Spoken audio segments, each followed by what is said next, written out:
cups of dried chickpeas or chana, which is soaked in water overnight. And this is what it would look like before. Tiny grains, and the reason why you soak it overnight is to get it nice and plump, and it's gonna cook faster. That's gonna go into my pot. And this recipe, if I'm being honest with you, listen, I didn't grow up eating boiled chana. The closest we had to this is asking for extra chana when we buy doubles when I was growing up, and you could order it from the doubles man. But this one here is specifically done, you know, the bars, especially in central Trinidad, as far as I understand, they serve this, and many places have it now as a breakfast item as well too. A cup of chana, they call it. And it's very similar to the chana or chickpeas you'd find in doubles, as I mentioned earlier. While I didn't grow up with this, I kept seeing it on my Instagram feed and everything else. And then I saw Reshmi over at Taste of Trini did a recipe. And ever since then, I put my own personal touch in there. So yeah, you will see my own personal touch in here. But to be clear, one of the first people, or the first person I've seen making this recipe was Resh over at Taste of Trini. So you can go and check out her recipe over, and I believe it's on YouTube. And you can see the differences between hers and mine. Now to that, I want to add some fresh ground black pepper. If you don't have fresh ground, don't stress too much. The printable recipe will be available at caribbeanpot.com, so don't really stress too much. Garlic, and we're gonna have a couple options of garlic in this recipe, as you will see later on.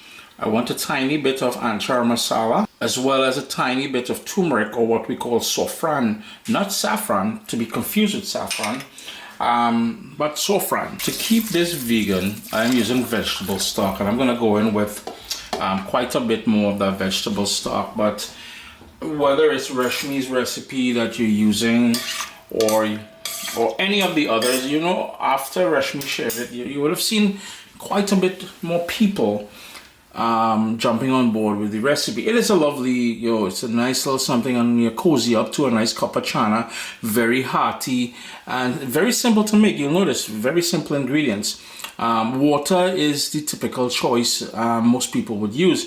In my case here, I'm going 50-50, where half is water and half is vegetable stock. If you wanted to, and you know, like I said, I'm trying to keep this vegan, but if you wanted to use chicken stock, you can use chicken stock as well.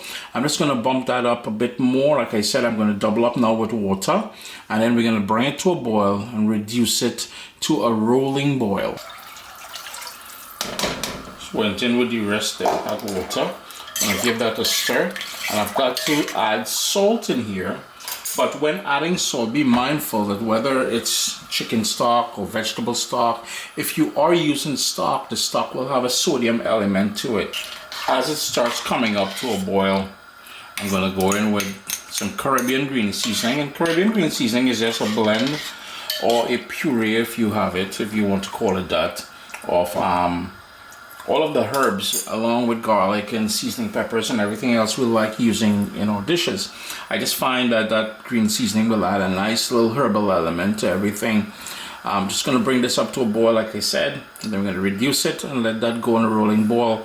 Now, if you wanted to put this in a pressure cooker, and you know, 20 minutes, and it will be nice and tender. In my case, I dislike pressure cookers. I get much better results. Yeah, low and slow, I mean to say, I have nowhere to go. I'm on home, so I'm doing my thing. But if you wanted to, you would cut back on the liquid, because then it will have too much liquid. Because the reason why I went in with half vegetable stock and half water, or even if you're just going with full water or full vegetable stock, the point is we compensated for the long cooking time later on. If you think it needs more liquid, you can add more water and or whatever stock you decide on using. It's been going for about 2 hours now, and it's starting to fall apart.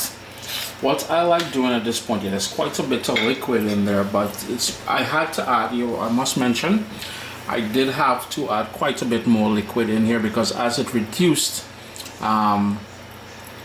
obviously you'll need to add more liquid. And again, 2 hours, but if you want to cut the cooking time, remember you can always use a pressure cooker. What you need to do at this point is decide whether or not you're going to reduce that liquid all the way down. It has to be runny, but what I like doing, you know, a lot of people go in there with a potato masher or a dal gutni or something, and or even the back of a spoon, and you can crush it.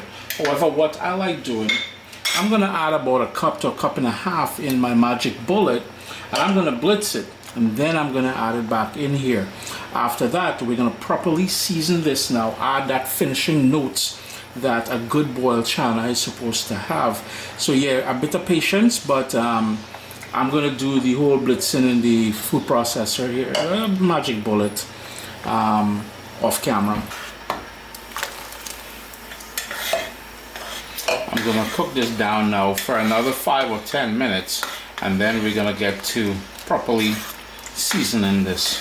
Keeping into account that this will further thicken as it cools down later on, what I will do at this point is start adding the finishing ingredients and then give it another 3 minutes to take on the sort of consistency and everything else that I want. I'm gonna go in with some ground roasted jeera. I've got some crushed garlic, and that's fresh crushed garlic.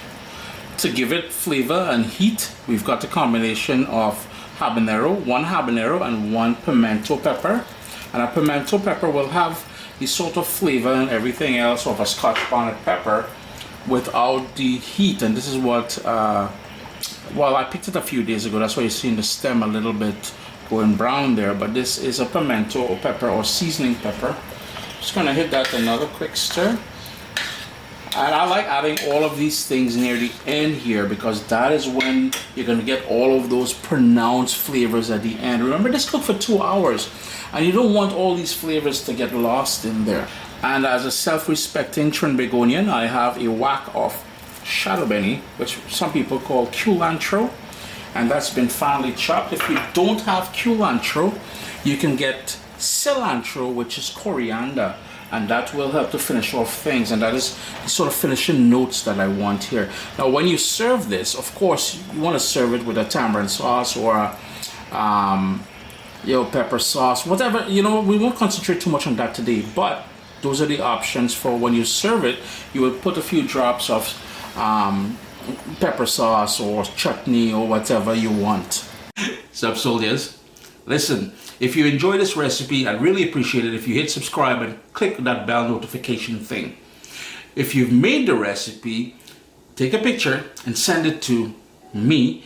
Email address down here. I'm really trying to tell people the email address, then Butts will take the address and do all kind of thing with it. And tag me on Instagram at Caribbean Pot. I really appreciate you guys, and thanks for being in my kitchen with me today. Irie. Now here's the thing, remember I said I put a habanero pepper in there as well. You don't need to put that habanero pepper in there. It's totally up to you, because later on when you serve it, for those people who like spicy, you can add pepper sauce to it, as I said. Chrissy at CaribbeanPot.com. My take on boiled chana. I'm just gonna shut my stove off because this is a clay pot. Residual heat will thicken things up. And it's supposed to be like a soup. And by the way, if you don't already own a copy of my soup season cookbook, you want to head over to CaribbeanPot.com, click on the cookbook link, and yo man, some wicked recipes there. It's fall, it's getting cold, we're going to be working into winter soon. You want to head over there and get that copy of that book, all digital of course. But anyways, treat it as a soup. This is supposed to be meant to be eaten as a soup, alright? I do hope you get an opportunity to give this one a try. Yo, this here is proper things. A little spicy though, because again, I went in with that finishing note of that habanero pepper. I'm gonna shut off the stove, and I good.